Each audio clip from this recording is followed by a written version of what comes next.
महायुतीमध्ये भाजप सोबत गेलेल्या पक्षांकडून जनतेला कसल्याही अपेक्षा नसल्या तरी महाविकास आघाडीचे घटक पक्ष असलेल्या तीनही पक्षांनी आपल्या सर्व जागा जाहीर केलेल्या आहेत, परंतु एकही पक्षानं मुस्लिम समाजाला उमेदवारी दिलेली नाही।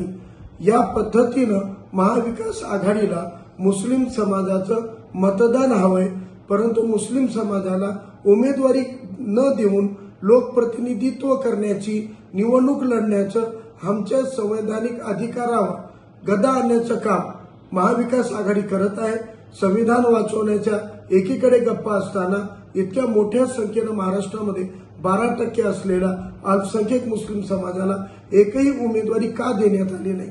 महाराष्ट्रातल्या सर्व मुस्लिमांनी फक्त यांना मतदान देऊन निवडून आणावं आणि या समाज घटकाचे प्रश्न उचलण्यासाठी, प्रतिनिधित्व करण्यासाठी एकही मुस्लिम उमेदवार यांना न सापडावा।